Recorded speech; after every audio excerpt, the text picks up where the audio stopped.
Welcome to the How Soccer Explains Leadership podcast, where we explore leadership principles through the lens of the beautiful game. Welcome back to How Soccer Explains Leadership. We are now at the end of another great season, Season 5. This is the post-match show, and as usual, I get to get my brother Paul Jobson in with me to be able to have this conversation about this great half of the season to finish off another great season. So, Paul, how are you doing, man? Doing great, Phil. It's always great to jump on here with you. I get to listen to the seasons or half seasons and jump in here at the end. And I get the easy part, man. You got to drive through and figure out questions, and I get to come in on the backside and make comments. That's the easy part, man. But man, what an incredible 4 episodes that I've been able to put together here over the last 4 weeks. It's been some really, really cool stuff. So I'm excited to jump in it. Yeah, absolutely. So folks, if you have not listened to those episodes, I encourage you to listen to them, whether it's before or after you listen to the rest of this episode. But we had David Ricca who kicked it off. He is a man who's doing some amazing things, and he has an incredible story. I mean, that's kind of the common theme of all these. They're all incredible stories, which we'll talk about in a few minutes. But David was a survivor, or is a survivor of 9/11. He has an incredible story. I'm just going to leave it there and say go back and listen to it, because it will blow you away, and he draws you in. So it's like you're there with him, and how he really overcame the PTSD and the trauma from them is overcoming through soccer and other tools. And then the second interview of this half season was Jay Demerit. And Jay is another great story that is a guy who, has basically went from being a reject for the MLS to starting and captaining Watford FC in England, and played in the national team and played for the Vancouver Whitecaps as well, and is now doing some leadership training for youth, which is another great story. So there's so much more to that story, and great conversation we had. Phil Smith, who has become a good friend, fun dude, who we had a really just good conversation about how he, as he said, he took the meetings, and as taking the meetings, he got jobs with the New York Yankees and Manchester United, and how he was able to do that is just really great lessons we can learn from, and then finished it off with Dan Abrams, who's just a wise, kind of a wise owl, so to speak, just a guy who I joked with him that he's not on he was going to be a pro golfer. That was his thing. So a lot of people just say he's a failure in that regard, but it clearly was not the calling that God had on his life, because he's now impacting probably millions of people through his sports psychology and some of the different things that we were able to talk about: motivation, about culture, about just how we can really be healthy mentally, and what does that look like. And so that's really the 4 people that we were able to have. And, you said I have the hard part. I'll tell you what, I love what I get to do, because I get to be able to talk with some people who are thinking deeply about issues. Some people we've heard of, other people we haven't heard of, people that are living in these different areas and doing things that are just inspirational, and so we can learn from them, we can be inspired by them, we can be challenged by them, and I love being able to get to do that. But before we get into that, I do want to say, as we're recording this is going to release next week, but as we're recording this, it's been a week since Russia invaded Ukraine, and it's really something that is, I don't want to just ignore that there's these things going on that are really heavy. And I know it's weighed heavy on me. I have some very good friends in Ukraine who have had to evacuate their homes, and they lived in Kiev, which has just been decimated, and nuclear power plant, it's on fire right now, and it's just, the country is in shambles, and it's just tragic. And so I just want to remind all of us, please continue praying for the country. Do what you can. If you go to my Facebook page, I actually pinned a post to my profile that gives ways to help. So there's the Phil Dark Facebook page. You can go and check out. There's some different organizations that I unequivocally recommend giving to. If you want to get involved financially, be praying. If there's any, other ways you can get involved, I encourage you to do so, because there are millions of refugees already in Romania and Poland, and likely will be in a lot of other countries. So just, look, as we've talked about, soccer explains the world too, and some of the sanctions that are being levied on Russia are their team is not allowed to play in World Cup at this point, or the World Cup qualifiers. That teams have refused to play them because of this. And so it's just something I know weighs heavy on me, and I imagine it weighs heavy on a lot of you, our listeners out there. And if you are in the Ukraine or Russia, because we do have people listening in those countries, our hearts go out to you, our prayers go out to you, because as we know, not everyone in Russia is behind what's going on as well. So we want to remember that as well. It's not that all the different people in these countries are the enemy. It's that the war and the aggression and the things that we just that are just not right. That is what we are against. So kind of went from light to heavy there, but a lot of stuff to unpack, and I just like to hear your thoughts on whatever I just threw out there. Yeah, no, first and foremost, we don't want to overlook what's going on in our world. And I think that, our world has things like this going on all the time. But I do think that for some reason, the Ukraine, there's quite a bit of connection here in the States with certain folks. There's some folks as well that are connected there also. And it hits a little bit closer. Not that it makes it any more severe or less severe than any other crisis going on in the world. But right now, this is, front of mind. And I think that as we dive into different people's stories here on the podcast, we remember that there's a lot of other serious things going on in the world that we need to stay connected to. And again, like you, Phil, our prayers are with those that are going through this. A lot of innocent people that aren't making decisions, but are having to live through the consequences of other people's decisions. And we're just praying for those folks. But I think that this is an opportunity as a soccer culture to support our folks, and also to be able to dive into a little bit of even David's story, the severe things that he had to navigate as well. And I think there's also a lot of hope as well, and hopefully some great things that will come out of, hard to say it now, but hopefully there's some great things that will come through this, and we'll see that hopefully sooner than later, because we hope that this is over soon. Yep, for sure.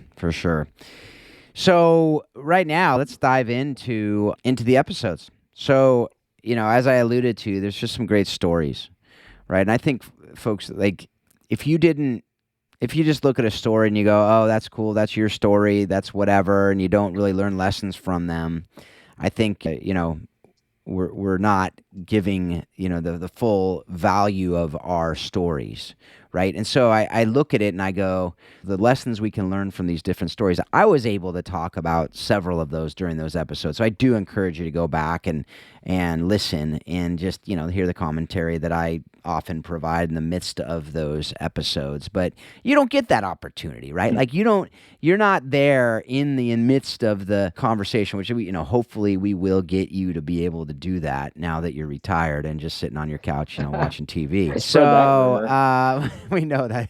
I wouldn't say it if it were actually true. We know that's not true. So yeah. So anyway, I would just want to hear from you. Like, what are your thoughts? Like, we normally, like the last few of these, we've done some Ted Lasso conversations. We are not doing that now. We are going to have some off-season talks where we're going to go into some of these specific issues a little bit deeper. We're going to talk about your Warrior Way stuff. We're going to talk about coaching the bigger game. We're going to talk about these different programs that we're mentioning throughout. But right now, I just want to hear from you on what were the things that stood out to you. What were some of the stories, and the power of story, any of these other things that you want to chat about. It's interesting because we've been talking to our kids lately about words, right? Words are heavy, words have weight, words have meaning. But I think as we hear these people tell stories, the weight of words really, really fell on me a bit, especially with David's story. I know me, and I'm assuming you, and hopefully, well, not hopefully, but I think a lot of people on this that listen to this lived through the 9/11 tragedy. I say we lived through it, but we didn't live through it like David lived through it.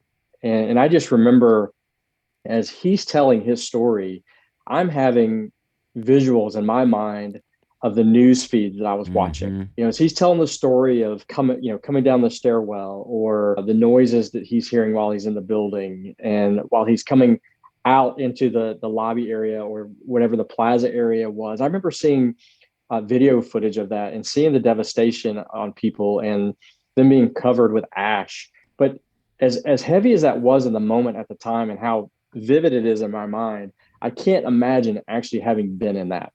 The smells, the sight, the heat, the emotion of it all. But hearing him tell his story through that, and me having a little bit of visual context just because of the news, it was pretty. It was heavy at times, but it was also inspirational to hear him kind of fight through that, and the battles he's going through gives a lot of hope for some of the little things that we think are such a big deal in our lives. And some of us are carrying some really heavy burdens and some things. I'm not diminishing that, but I think there's some things that at times on a day-to-day basis feel like, oh man, this is hard. In reality, there's a lot harder things that you could be going through, and the survival mode that David went through. And then maybe at times, I'm not speaking for him, but I'm assuming at times with dealing with PTSD is still going through at times, and seeing him be able to share his story as an inspiration to others is really, really cool. And I would just say that through the guests through this half of the season, everybody has a story.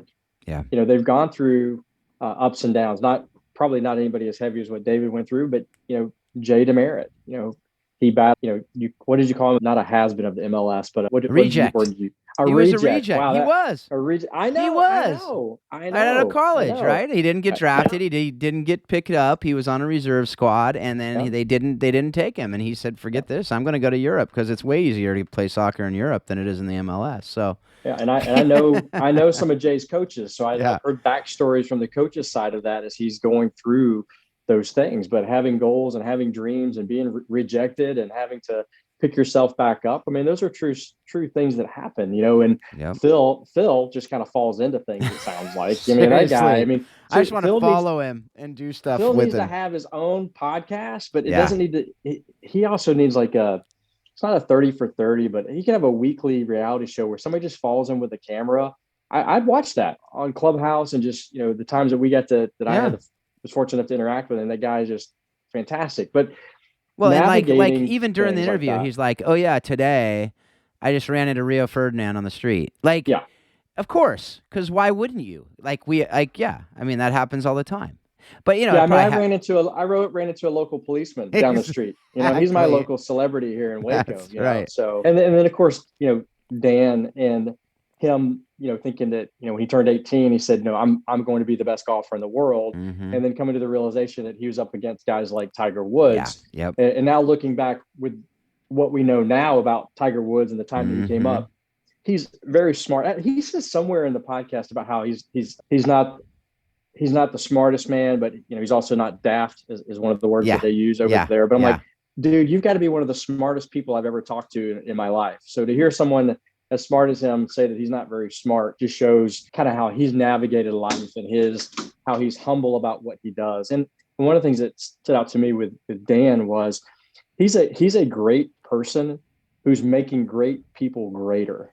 Yeah. And what he does, he's taking people who are already driven to do really well and taking them to a whole nother level of greatness because of what he's able to help them reveal about themselves. I don't believe he's really he's telling people things they don't know, but he's revealing things through their own mind of how to process things and how to come to the other side of things, that I think is and the way he goes about doing it is I think incredible. I mean, just listening to him talk, I think that's one of your longer episodes, and I had to fragment it into sections because I don't think I have more than a 20-minute time span during the day to do stuff. But I was like, man, I got to get back to that. I want to hear more. More. And that was a cool thing about that interview with him, as you said, and this is where any coach, right? So coaches out there, I think what you said is really poignant as far as what is our job? Our job is not to make you do things that you're not created to do or make you do things that aren't within you. We can't do that.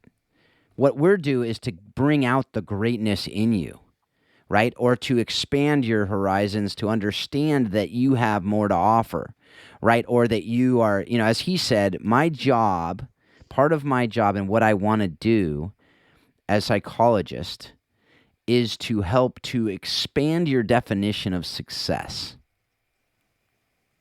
right? Because we have this narrow vision of success, which is win-loss column, or how much money I make, or something else, whatever. I got A's in school, right? But that isn't necessarily success, right? Like that could be part of it, or it could also be something that is completely a misnomer, where that's actually not success. Yeah, you won a lot of games, but everyone's a total train wreck as a person, right? Yeah. So that was something that I really liked about what he talked about, and he's drawing out to make what's already in these people better, what's already in these people to help them understand that they actually have that in them. And, I think that's what you and I are doing. That's what coaches should be doing, right? In what we're doing. And this isn't a connection I necessarily had coming into the episode, but now that we're talking about it, I think all four of these people in this half a season are doing the same thing, right? The programs that Jay Demerit is developing are very similar with the youth and the rise and shine. I'll call it the rise and shine that he's got going on. Phil, the fact that he wants to please everyone. I mean, I think the things that he's doing and the people that he's around, he's empowering people. As people empowered him, he's empowering people. And of course, through David's story, he's empowering people. He's helping people to realize that they can accomplish things maybe that they didn't know that they could accomplish to begin with. So a really powerful 4 episodes, and just watching, the 4 people navigate things. I think this is something I mentioned to you a few minutes ago before we started recording, but and this isn't a new idea, I've heard this before, but anytime we look at success, right, you can look at all 4 of these people and say they're successful, right? That they've gone through something and they've achieved something and they're successful people. And when we see successful people, we never really are able to look behind the curtain and see what it is that it took for them to get where they are. We don't see the valleys they went through. We don't see the mountains that they had to climb. We don't see maybe the mountains they fell off of and had to reclimb again. But I think that's what's so cool about these podcasts is that we get an inside look, a really in-depth look at some of the tragedies that people have to get through, some of the challenges they have to fight through to get to what we call success, right? The wins in life, the wins in the game of life. And I think really looking behind the curtain for these folks, even Jay, we talked a little about his story, how he was the reject of the MLS. We're going to say that too much. It's going to show up on SEOs everywhere, but hey, that's fine. What? Draw it on. Okay. Yeah, that's right. But he battled through. But what's cool about Jay is that he's now battling through a whole new thing. Like he's creating this rise and shine movement. He's done the documentary, and now he's got this whole thing he's doing with the kids with EA Sports. Like we see that, and I'm like, wow, we got to deal with EA Sports. I'm sure that wasn't, that didn't just happen. Right. It came with, probably some heartaches and some hard things. And he's married and has a kid, and I know what that's like. That's never easy too. So just probably the things that he's been through, how that's helped him navigate the next thing that he's navigating. And one of the sayings I really like is that you can't control maybe the hand that you've been dealt. You can't control maybe the circumstances that you're in, but you're absolutely in control of your response to those things. That's right. And I think that's something that all 4 of these folks have really shown us, is that while they were dealt a certain hand, they were in a certain situation, they determined how they were going to deal with it. David in 9/11, he absolutely was determined how he was going to respond to that tragedy. Jay, how he was determined and how he was going to respond to not making it in the MLS. Phil, with every opportunity he was given, he had to navigate every one of those opportunities differently to find success. And then of course, Dan, not becoming the pro golfer, but I'm sure continuing to navigate how to grow his brand into what he is now. He is determined and decided how he's going to respond to those different things. So those are the things that really kind of stood out to me over the last 4 weeks. That to me in my transition in life really spoke to me. And those are that's one thing I love about doing this with you, is that selfishly I always get a lot out of it. I know you do too. But those are some things that stood out to me this time. Yeah, and I look at it and I go, we joked about it, but it's true. Like, Jay was rejected by the MLS. And then, ironically, I don't know if it's ironic, we misuse that term all the time, but however many years later, he ends up captaining an MLS team.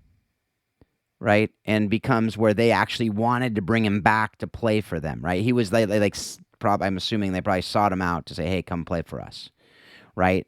So, and then he starts presumably right away because he was a national team player and captains the team. So it's like we could take failure. And so most people, I'd say probably 99.999% of the people out there, when they have that first rejection, they're like, all right, I'm not supposed to do this. I'm going to go. He had an art design degree. I'm just going to go do that. No problem. No, nothing wrong with that. But he said, no, that's not what I think right now. So I'm going to go work my butt off and I'm going to do all these other things. But he does all these other things. And that's the other common thread of all these guys, which is, by the way, true of virtually everybody, is you will do something after soccer or whatever sport, golf for Dan, right? In his mind as a kid, I look at my 10-year-old as we were probably as 10-year-olds. You have 10-year-old or somewhere around there. I don't know if any of your kids are actually 10. But, what do you want to do? I want to be a pro soccer player. I want to be a pro, what's your backup? Pro baseball player. That's my son right now, And that's how I was, right? I was going to be I forget what sport it was at any given moment, but whatever it was, And that's what you see. And so you're like, okay, all in. And then when that doesn't happen for most people, some people see that as true, like total failure, and they don't know what to do for a while. And what I saw with these guys was they were able to say, yeah, some of them got extremely successful in their sport, but there is going to be life after. And what I've seen with these guys that I get really excited about, because I talk to people all the time, is I see that what they're doing after, if we were to ask them, and because even Phil, he was talking about playing for, Kevin Fogg and Sunderland Academy, like that's a big deal, right? And so he, kind of plays it down. He played in college. He went to America to play, but I would venture to say every one of them, even Jay, who had an incredibly accomplished career, would say what they're doing now, they would hope to be their legacy. Right? I don't want to speak for them, but I would guess if I were to ask Jay, what do you want to be your legacy? He would say rise and shine. And the work we're doing in the youth to be able to help them. Because you hear him talk about it. And it's excitement. And that excites me because I go, that dude knows why he's doing what he's doing. Yeah. And it's why I asked the question about tell me your story. This isn't just some, Phil can't think of what to ask these people. If you haven't noticed, folks, I could talk to each of these people for hours and hours and hours. And we could have really interesting conversation for that long because they're amazing people and I study them. So I know a lot about them, and we could talk because they all have things we could talk for hours. And hopefully I'll get some of them on again.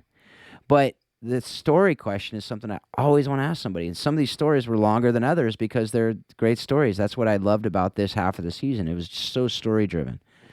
But then also the other question is, what's your why? And how are you living it out? Because you know what?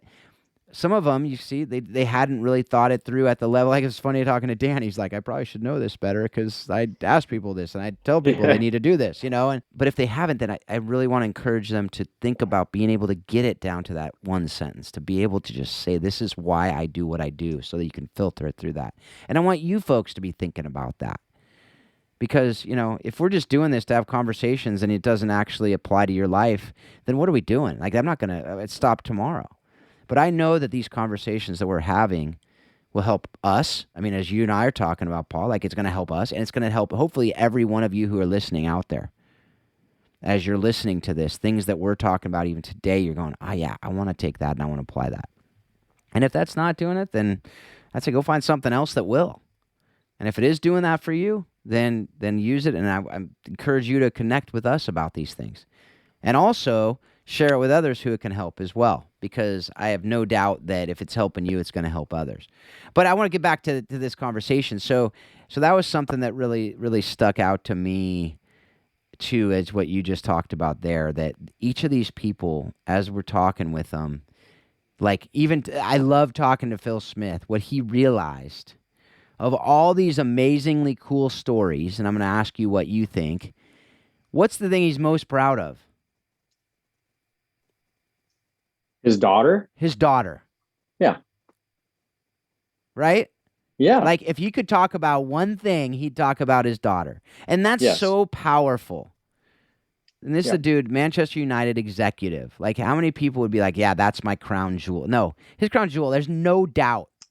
He doesn't have pictures of him with Sir Alex or with he's got a whole wall, if you watch the video, of his daughter, like a million pictures of her. You know, and that, yeah. So, yeah, well, what's funny is, I mean, I think that's the way it should be. absolutely. Right. So it's almost funny to me that we're having to say that, because I do think there's some, I mean, he even talks about how he kind of woke up and realized, like, what am I doing? Yep. You know, I've not, you know, he was at home, you know, realizing, you know, with his partner that he was so impressed by something that she did. And his partner's like, oh yeah, she's been doing that for a month. Right. She's been doing that for 3 weeks. And he, you know, it hit him, you know, and that struck me because, I mean, if you guys have listened to anything that we've talked about between me and you on this podcast, that's a realization of mine also, why I changed what I was doing. But you would hope that that's a realization that a lot of people are coming to. That, you know, I was listening to something, it's a podcast that we should reference if I can think of it while we're talking, but I was listening to it the other day, and the coach was talking about the same idea, that he realized that as he, you know, everything that he was doing was for his family. Like, he was working as a full-time coach at a prominent university on the men's side, and was coaching and doing all that for his family. In the meantime, they had moved to another city in their transition.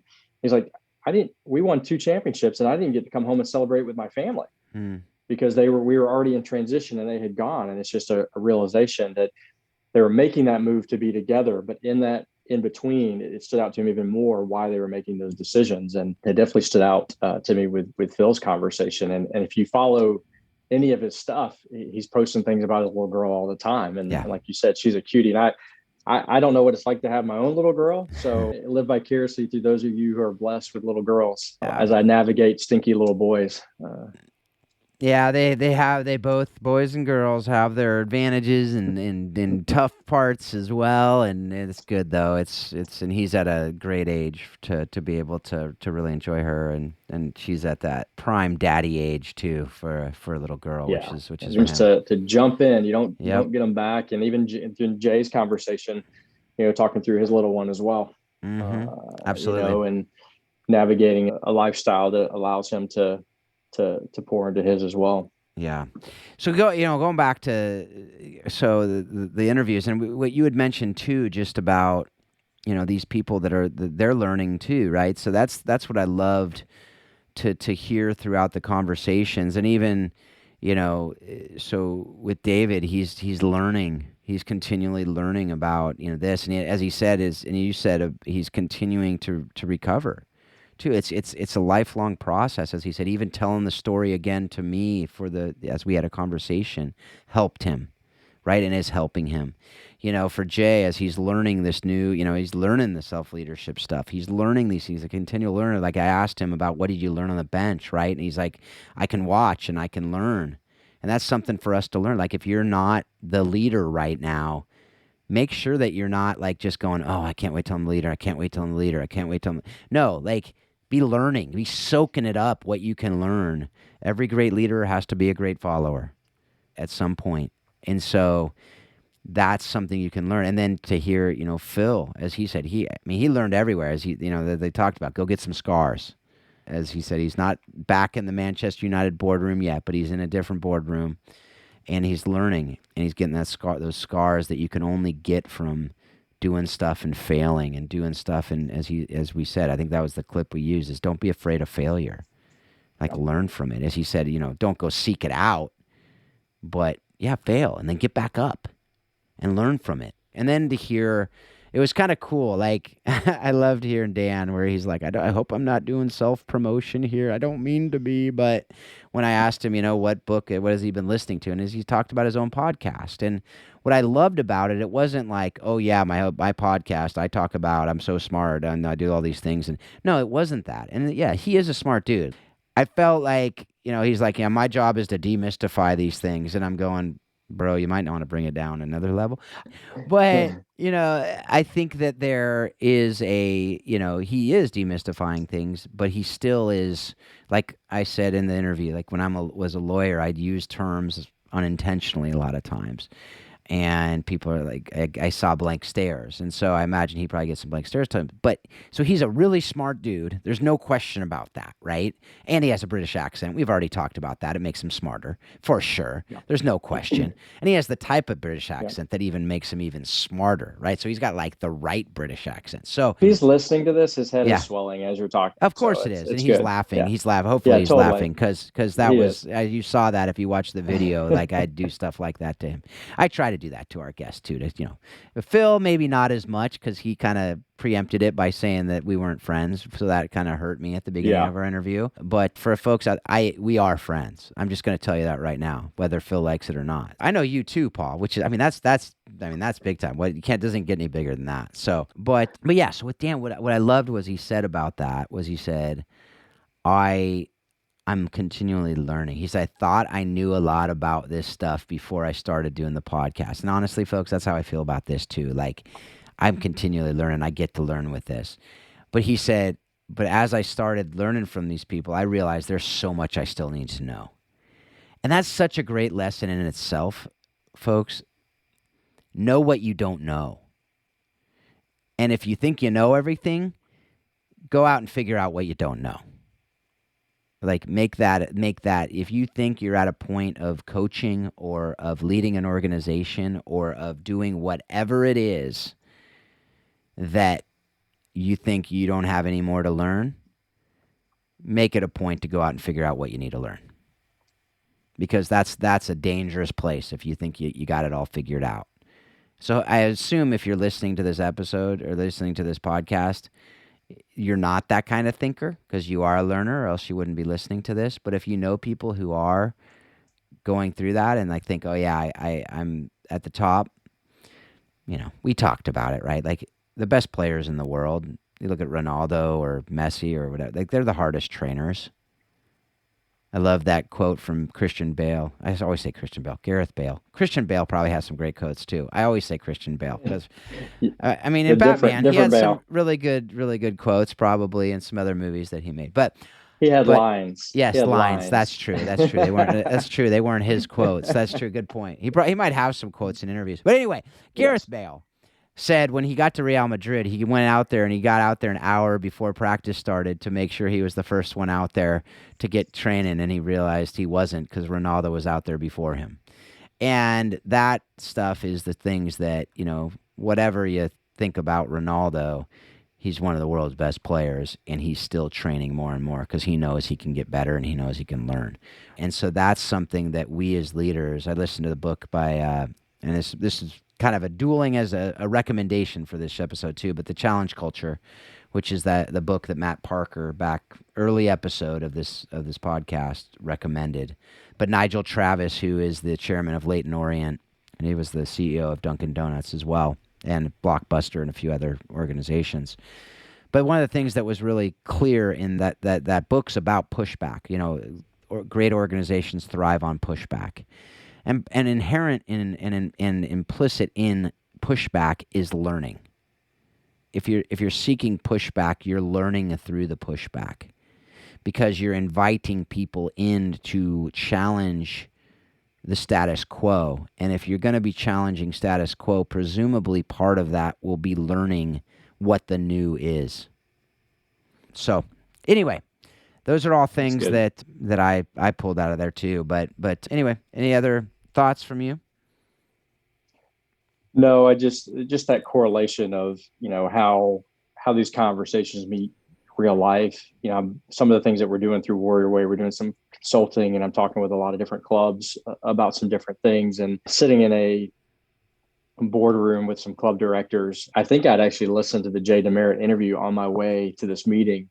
And even through that meeting, pulled out some things that, and even referenced the podcast, like, hey, I was just listening to this interview that my friend did with Demerit on how soccer explains leadership, and how, as a leader, he even talked about, he had his captainship taken away from him for a bit because he was thinking too much about himself and how he could be a great leader instead of thinking about the others and how to lead them, and just trying to reference that and how we teach our kids about our players, about leadership, and being able to take things from the things that we do on this podcast into our everyday life of dealing with people has been pretty cool. But I thought that was another thing that stood out too about his story, is about how he had his captainship taken away for a bit and obviously earned it back. But what a quick learner he was on some of those things. Yeah, absolutely. All right, man. Well, any parting thoughts as we wrap up another post-match, another great season? I mean, I just love what we get to do, and I think that it was definitely one of my favorite seasons. I mean, clearly top 5. But no, I'd say this is it really was. I think I think we're getting better. I think we're getting some people that are, everyone we've had on the show has been amazing, but I think we're getting dialed in more and more to some of these conversations and going deeper and really being able to have hopefully helping you folks out there. And as we've always talked about, if you have guests that you think would be great for us, please, if it's you, connect with us. If it's somebody you know, just either connect us with him or her, or tell us about him or her, and I'll reach out to them. I did that this week, in fact, with a couple guests that people recommended a book, and I read the book, and I listened to a talk or whatever, and I reached out to those people. And so I'd encourage you to do that. And if you have any thoughts or questions, please reach out to us. We love hearing from you, and we do get back to you. So please do that. So any other closing thoughts on season 5? Nope. Another great season in the books, and nothing but forward momentum and greater things since episode 1. Started really, really low in quality on episode 1. That's with right. That guy, and upward and onward from there. It's been great. So, but no, some great stuff. And I think even to your point, like as you're getting some more high profile guests, I want to encourage people to not be pushed away by that, because I think some of our great guests are people that a lot of people have never heard of. That's and exactly hearing the right. stories of just what we consider normal people are some of the best shows. So we learn a lot from each other, whether we're high profile in the world or just high profile in our own home. We all have something to give. So appreciate everything that's going on here, and the feedback that we're getting has been awesome as well, and excited about the next season coming up, bud. Absolutely. So on that note, we are going to have some off-season talks as we've done in the past between seasons 5 and 6. Not sure at this point exactly how many of those we're going to have, but we will be talking. I'll be talking with Paul about the Warrior Way program. That'll be a short episode talking about that. We're going to talk about coaching the bigger game program. If you want any information about either of those, Paul, so you have a new website for Warrior Way, right? Yes, it's warriorwaysoccer.com. That is our new website, and it goes through everything we're doing with the Warrior Way program. We even have a nonprofit wing of that also called Warrior Way Gives. And also there's some stuff in there about the consulting that we're doing, the Warrior Way Consulting. So not new branding, but we've gone all branding through Warrior Way now, and excited about the progress that's had here over the last couple months. Yeah, definitely. So check that out. And we have coachingthebiggergame.com. If you're interested in that, please reach out. As we've talked about before, we'll do a quick episode on that. One of the off-season talks, I'll also bring on Christian DeVries, who is the other person who I've been working on that program with. And so we'll talk about the different ins and outs of that. But if you're interested in that, which is basically coaching yourself and being able to lead yourself as a coach, and leading the individual and leading your team, that's something that I'm passionate about. No, it's extremely important in your coaching and in the thriving of cultures in your programs. So we got that. And then again, Phil at howsoccerexplainsleadership.com if you want to reach out to me for any reason. So folks, with that, we are going to wrap up another great season 5, and we hope that you're taking all that you're learning from everything that we're talking about, and you're using it to be a better spouse, a better parent, a better leader in your community, a better friend, and you're continually reminding yourself that soccer does explain life and leadership. Thanks a lot. Have a great week.